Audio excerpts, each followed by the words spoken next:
Last ভিডিওতে আপনাদেরকে জানিয়েছিলাম যে বাফুফে অর্থাৎ বাংলাদেশ ফুটবল ফেডারেশন এই মুহূর্তে দক্ষিণ এশিয়ার সমস্ত ফুটবল খেলিয়ে দেশগুলোর মধ্যে ঠিক কতটা প্রোঅ্যাক্টিভ অ্যাপ্রোচে কাজ করে চলেছে। আজকের এই ভিডিওতে আপনাদেরকে জানাবো সেই উদ্যোগের অংশ হিসাবে যে সমস্ত অরিজিন ফুটবলারদেরকে তারা নিজেদের দেশে আনছে, যাদের আগমনে এই মুহূর্তে বাংলাদেশ ফুটবলের মরা গাঙে যেন জোয়ার আসতে চলেছে। তো সেই সমস্ত অরিজিন ফুটবলার কারা, যারা বয়স ভিত্তিক দলে কিংবা সিনিয়র দলে এসে যোগদান করে বাংলাদেশের ফুটবলের লেভেলটাকে গ্রো আপ করার চেষ্টা করছে, তো সেই সমস্ত ফুটবলারদের সম্পর্কে আলোচনা করব। তো যারা এখনও আমাদের চ্যানেলে নতুন তারা অবশ্যই চ্যানেলটি সাবস্ক্রাইব করে আমাদের পাশে থাকবেন। দক্ষিণ এশিয়ার সমস্ত ফুটবল এবং ক্রিকেটের আপডেট পেতে অবশ্যই কিন্তু চ্যানেলটা ফলো করে রাখবেন। তো চলুন দেরি না করে শুরু করা যাক। বিগত কয়েক মাস আগে পর্যন্ত বাংলাদেশের এই বয়সভিত্তিক অনূর্ধ্ব 20 দলের ফেস ছিল আমেরিকার সুলিভান ব্রাদার্স। আর এই সুলিভান ব্রাদার্সের রোনাল্ড সুলিভানের সেট পিস এবং তার ডেলিভারির কাছে বিগত কয়েক মাস আগে অনূর্ধ্ব 20 সাব চ্যাম্পিয়নশিপে মহেশ গাউলির ছেলেরা কিন্তু হারতে বাধ্য হয়েছিল, যেখানে পেনানকাকিকে এই রোনাল্ড সুলিভান ভারতকে পর্যদস্ত করেছিল। কিন্তু এই মুহূর্তে 31শে আগস্ট থেকে শুরু হতে চলা এএফসি এশিয়ান কাপ অনূর্ধ্ব 20 যে কোয়ালিফায়ার, তার আগে বাংলাদেশ ফুটবল ফেডারেশন এবং তাদের কোচ জেরার্ড জোন্স প্রায় 6-7 জনের উপরে অরিজিন প্লেয়ারকে বাংলাদেশ দলে ভেড়িয়েছে। এবং এটা থেকে কিন্তু প্রমাণিত হতে চলেছে যে বাংলাদেশ দল বা বাংলাদেশের এই অনূর্ধ্ব 20 দলটা এশিয়ান লেভেলে সত্যিই কিছু করতে চাইছে। কিন্তু এই সঙ্গে সঙ্গে বাংলাদেশের এই অনূর্ধ্ব 20 দলটার ফেস রোনাল্ড সুলিভান পেরিয়ে অ্যাডাম আব্বাসের দিকে যেতে চলেছে। অ্যাডাম আব্বাসকে দেখে বাংলাদেশের গোটা ফুটবল প্রেমী মানুষ কেন এত খুশি, সেটা নিয়ে পরবর্তী পর্বে আলোচনা করব। এবং এই সঙ্গে যে কোন কোন প্লেয়ারকে নিয়ে এই যে 6-7 জন অরিজিন প্লেয়ার আছে বাংলাদেশের, তাদের সম্পর্কে একটু বিস্তারিত আলোচনা করব। প্রথমে আসি ইব্রাহিম নওয়াজের কথায়।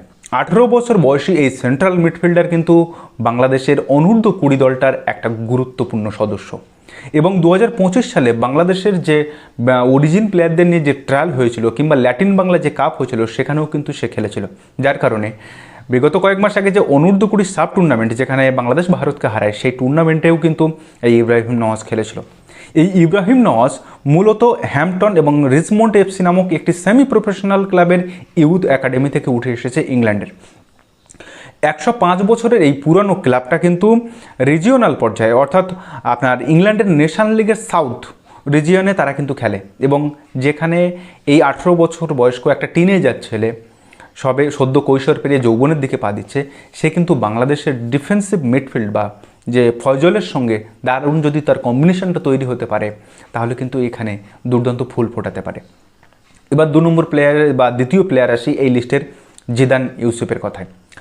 18 বছর বয়সী এই সেন্টার ব্যাকের জন্ম ইংল্যান্ডে এবং 6 ফুট 4 ইঞ্চি 18 বছর বয়সী দীর্ঘদেহী এই প্লেয়ারটা এই মুহূর্তে খেলছে ওয়ালটন অ্যান্ড হারসাম এফসিতে, ইংল্যান্ডের 6th টায়ারের এই ক্লাবে।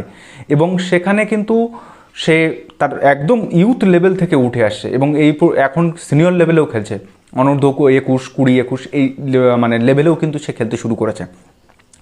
আর জিদানের বাবা যেহেতু বাংলাদেশি, ফলে ফিফার গাইডলাইন অনুসারে সে বাংলাদেশ দলের হয়তো সুযোগই পেয়েছে। এবং যেহেতু জিদান টল মানে লম্বা 6 ফুট 4 ইঞ্চির একটা প্লেয়ার, ফলে সে কিন্তু ডিফেন্সে যে এরিয়াল বলগুলো আসবে সেট পিসের মাধ্যমে কিংবা কর্নারের মাধ্যমে, সেগুলোতে কিন্তু সে ভীষণ স্ট্রং এবং কম্পোজ দিতে পারে বাংলাদেশ ডিফেন্সকে।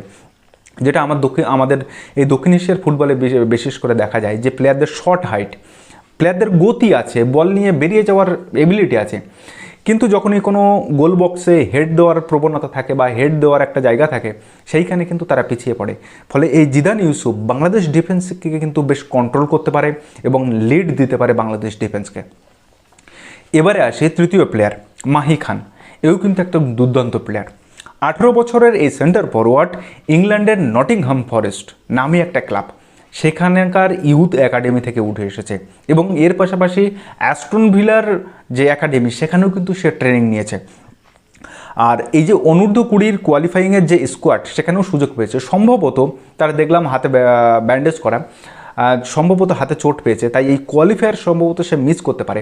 কিন্তু এই মাহি খান কিন্তু দারুণ গোল গেটার, সহজ গোল চেনে, পরিষ্কার বাংলা যেটা বোঝে যে গোলটাকে সে ভালো, তেকাঠিটা ভালো চেনে, যেটা আমাদের বাংলায় প্রবাদ আছে, তেকাঠি চেনা স্ট্রাইকার খুব আমাদের দক্ষিণ এশিয়া ফুটবলে খুব কম আছে, কিন্তু মাহি খান এই ক্ষেত্রে কিন্তু তেকাঠিটা ভালো রকম চেনে। এবারে আসি বাংলাদেশের বয়সভিত্তিক এই অনূর্ধ্ব-20 দলটার নতুন সেনসেশন, কিংবা বলা যেতে পারে বাংলাদেশ ফুটবলের ভবিষ্যৎ সুপারস্টার 18 বছর বয়সী রাইট উইঙ্গার অ্যাডাম আব্বাসের কথায়। অ্যাডামের মা যেহেতু বাংলাদেশি এবং বাবা জামাইকান এবং জন্ম ইংল্যান্ডে, তাই সে একই সঙ্গে 3টি দেশের হয়েই খেলার কিন্তু যোগ্য ছিল, কিন্তু শেষ পর্যন্ত অ্যাডাম বেছে নিল তার মায়ের দেশ বাংলাদেশকে। অ্যাডাম ইংলিশ প্রিমিয়ার লিগের নামি ক্লাব ম্যানচেস্টার ইউনাইটেডের ইউথ একাডেমির প্রোডাক্ট, কিন্তু এই মুহূর্তে সে ম্যানচেস্টার ইউনাইটেড বা রেড ডেভিলস ছেড়ে সে কিন্তু বার্নলের 21 বছর বয়সী অনূর্ধ্ব-21 দলের হয়ে ইউথ প্রিমিয়ার লিগ খেলছে। ইংল্যান্ডের এই ইউথ প্রিমিয়ার লিগে যে ধরনের ফিজিক্যালিটি, যে ধরনের মেন্টালি গেম বা মেন্টালি অ্যাওয়ারনেস দিয়ে খেলাগুলো খেলা হয়, সেই এক্সপিরিয়েন্স, সেই অভিজ্ঞতা কিন্তু সে বাংলাদেশ ফুটবলে নিয়ে আসছে, যেটা আমাদের এই দক্ষিণ এশিয়ার ফুটবলের রীতিমতো অলিক স্বপ্ন বা দিবা স্বপ্নের মতো শোনায়। কিন্তু এই অ্যাডাম আব্বাসের যদি আমি পোটেনশিয়ালিটি বলি বা তার যে স্পেশাল যে বিষয়গুলো, সেটা হচ্ছে 1-to-1 পদ্ধতিতে সে কিন্তু দুর্দান্ত ড্রিবল করতে পারে এবং সেখান থেকে বলা যেতে পারে ডিফেন্ডারকে কাঁধে নিয়ে বেরোনোর ক্ষমতা রাখে। কারণ অ্যাডাম আব্বাসের ফিজিক্যাল অ্যাপিয়ারেন্সটা কিন্তু মারাত্মক লেভেলের এবং সেই সঙ্গে চোরা গতি তো আছেই। আর অ্যাডাম আব্বাস রাইট উইঙ্গার হলেও মূলত রাইট উইঙ্গার হলেও সে লেফট উইং এবং সেন্টার ফরওয়ার্ড বা নাম্বার 9 পজিশানে যে কোনো নাম্বার 9-এর থেকে ভালো খেলতে পারে। এবং ভিনিসিয়াসকে আপনারা যেমন দেখেছেন ব্রাজিলে বা রিয়াল মাদ্রিদে লেফট উইং থেকে যেভাবে কাট করে ঢোকে, অ্যাডাম আব্বাসের কিন্তু সেই রকম কাট করে ভিতরে ঢোকার প্রবণতা আছে। প্লাস আপনার ডায়াগোনাল বল কিংবা থ্রু বল বা আপনার স্কোরিং যে এবিলিটিটা, সেটা এই মুহূর্তে দক্ষিণ এশিয়া ফুটবলে খুবই কম দেখা যাচ্ছে। অ্যাডামের এই যে স্পেশাল দিকগুলো কিংবা তার যে এই যে এবিলিটি, স্কিল বলুন, থ্রু পাস বলুন, ডায়াগোনাল পাস বলুন, কিংবা 1-to-1 ড্রিবল করে বেরোনোর ক্ষমতা, কিংবা তার ফিজিক্যাল অ্যাপিয়ারেন্সে যে ঘাড়ের কাছে একটা ডিফেন্ডারকে নিয়েও আমি বেরিয়ে যেতে পারবো, এই যে আত্মবিশ্বাস, এইগুলো কিন্তু ইংল্যান্ড ফুটবলের অবদান। এবং এটা দেখে বলা যেতে পারে যে এই বাংলাদেশ অনূর্ধ্ব-20 বয়সভিত্তিক দলটার অ্যাটাকিং লাইনকে রীতিমতো গাইড করতে এসছে। এবং এটা বললে বোধহয় অত্যুক্তি হবে না যে এই এশিয়ান কাপ কোয়ালিফায়ারে অনূর্ধ্ব-20 বাংলাদেশ দলটার অ্যাটাকিং লাইনকে লিড করবে কিন্তু এই অ্যাডাম আব্বাস। আর তাই বাংলাদেশ ফুটবল প্রেমীরা এতদিন বাদে এরকম ধরনের একটা কমপ্লিট প্যাকেজ ফুটবলার অ্যাটাকিং লাইনে বোধহয় পেল, যে কারণে তারা এতটা খুশিতে ডগমগ। এবং এর কারণ আরও একটা আছে, সেটা হচ্ছে যে বাংলাদেশ ফুটবলের সঙ্গে ভারতীয় ফুটবলের এই একটা জায়গাতেই মিল আছে। সেটা কি বলুন তো, যে গোলের সামনে গিয়ে খেই হারানো, ফাইনাল থার্ডে গিয়ে কিভাবে গোলটা করতে হয়, এই গোল কানা রোগের যে স্বভাবটা, সেটা বাংলাদেশেরও আছে, ভারতেরও আছে। নইলে কি করে আর সাব কান্ট্রিভুক্ত দেশগুলো একটা ফুটবল খেলিয়ে দেশ হবে বলুন।